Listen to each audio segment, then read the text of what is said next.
So you were President Zelensky's press secretary.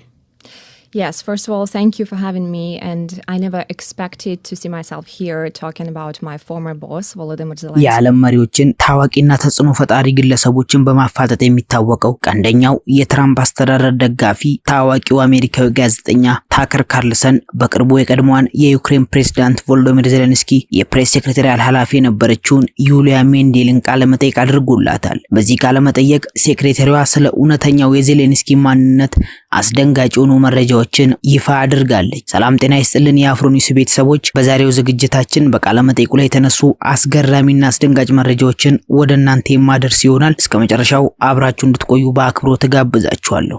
ዩሊያ ሜንዴል እንደ አውሮፓውያን አቆጣጠር ከ2019 እስከ 2021 ለሁለት ዓመት ያህል በፕሬዝዳንቱ ቢሮ ውስጥ በቅርብ የሰራች በመሆኗ ዜሌንስኪ በካሜራ ፊት ለዓለም የሚያሳየው ማንነትና በዝግጅት ክፍሎች ውስጥ ያለው እውነተኛ ባህሪ ሰማይና ምድር መሆናቸውን በምሬት ትገልጻለች። እንደሷ አገላለጽ ዜሌንስኪ በካሜራ ፊት ለህዝብና ለዓለም መሪዎች የሚሰጠው ርህራሄ የተሞላበት ምስል በፍጹም እውነተኛ ያልሆነና በተዋናይነት ክህሎቱ ብቻ የሚፈጥረው ጭምብል ነው ስትል ትገልጻለች። ሜንዴል ፕሬዝዳንቱን ስትገልጽ ስሜቱን መቆጣጠር የማይችልና ብዙ ጊዜ በከፍተኛ ሁኔታ የሚጮህ መሆኑን ትናገራለች።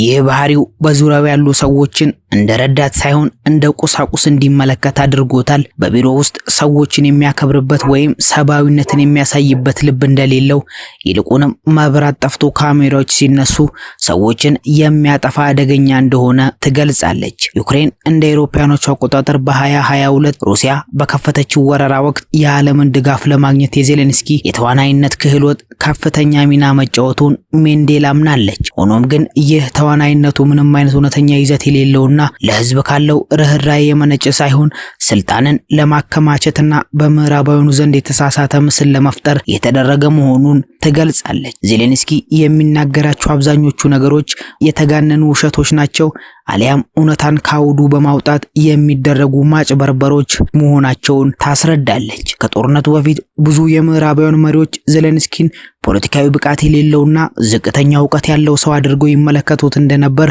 ሆኖም ግን በአንድ ጀንበር የተፈጠረውን የጀግና ምስል በመከተል ምዕራባውያን በራሳቸው የፈጠሩት ተረት ውስጥ መውደቃቸው ዜሌንስኪ በዩክሬን ውስጥ ስልጣን በብቸኝነት እንዲቆጣጠርና ህዝቡን ለከፋ ጉዳት እንዲዳረግ መንገድ እንደከፈተለት ትገልጻለች። ታከር ካርልሰን ባነሳላት ጥያቄ ይህንን ሚስጥር አሁን የምታወጣው በግል ቂም ተነሳስተሽ እንዳይሆን ብሎ ሲጠይቃት ሜንዴል በዜሌንስኪ ላይ የግል በቀል ስላላት ሳይሆን እሱ ለሰላም ትልቅ እንቅፋት መሆኑን ስላመነችና ህዝቧ ከጥፋት እንዲተርፍ እውነቱን ለዓለም መናገር ስላለባት መሆኑን ትገልጻለች። ለሷ ዜሌንስኪ ዩክሬንን እያዳነ ሳይሆን ህዝቡን እያጠፋና ሀገሪቱን ወደ መጨረሻው የጥፋት አፋፍ እየገፋት ያለ ሰው መሆኑን አምርራ ትገልጻለች። ዩሊያ ሜንዴል በጦርነቱ ሳቢያ ዩክሬን እንደ ሀገር የገጠማትን እጅግ አስፈሪ የሆነ የህዝብ መመናመንና ማህበራዊ ቀውስን ተተነትናለች። ዩክሬን በይፋ የ40 ወይም የ42 ሚሊዮን ህዝብ ሀገር እንደሆነች ቢታወቅም የመጨረሻው የህዝብ ቆጠራ የተካሄደው እንደ አውሮፓውያን አቆጣጠር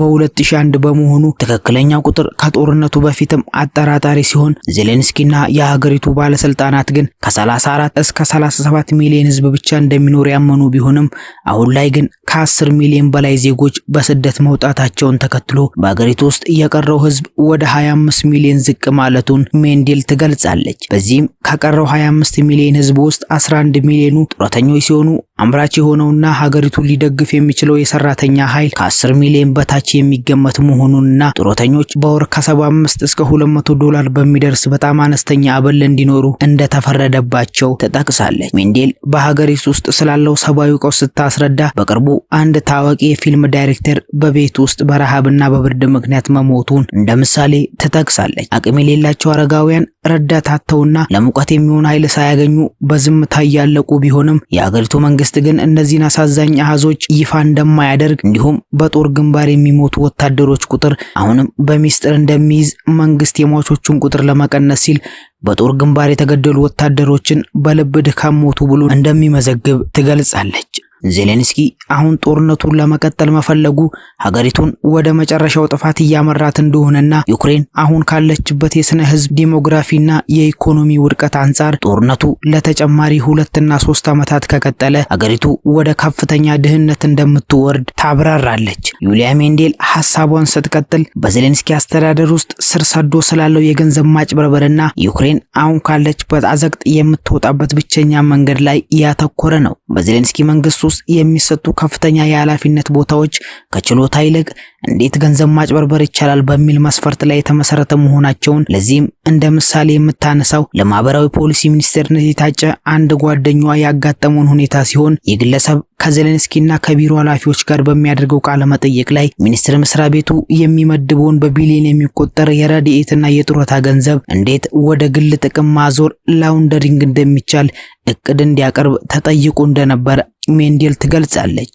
ዜሌንስኪ በካሜራ ፊት ለህዝቡ የሚቆረቆር ቢመስልም ከበጀቱ ጀርባ ግን ይህንን ወደ ህዝብ የሚበዘብዝ የሙስና ስልቶችን በግሉ ጭምር እንደሚያጸድቅ ትመሰክራለች። ሜንዴል የዓለም አቀፍ ማህበረሰብ ለዜሌንስኪ ተጨማሪ መሳሪያ ከመስጠት ይልቅ ወደ ሰላም ድርድር እንዲመጣ ግፊት በማድረግ ጦርነቱ በጠረጴዛ ዙሪያ እንዲቋጭ እንዲያደርጉ ካልሆነ ግን ዩክሬን የቀሩት ጥቂት ወጣቶቿና አምራች ኃይሏን አታ ዳግም እንደ ሀገር መቆም የማትችልበት ደረጃ ላይ እንደምትደርስ ትገልጻለች።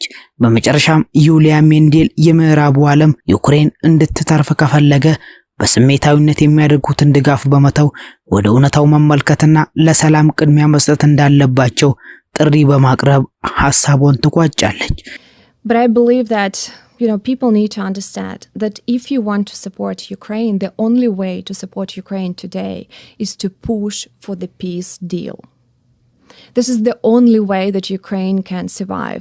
በዛሬ ፕሮግራማችን ያቀርብንላችሁ የታዋቂው ጋዜጠኛ ታከር ካርልሰንና የዩሊያ ሜንዴል ቃለ መጠይቅ የተወሰዱ ዋና ሐሳቦች እነዚህን ይመስሉ ነበር። እንዲህ ያሉ ወቅታዊ የሆኑ ዓለም አቀፍ ትንታኔዎች እንዲደርሳችሁ ቻናላችንን ሰብስክራይብ ያድርጉ። በቀጣይ በሌላ ዝግጅት እስከምንገናኝ መልካሙን ሁሉ ተመኘን።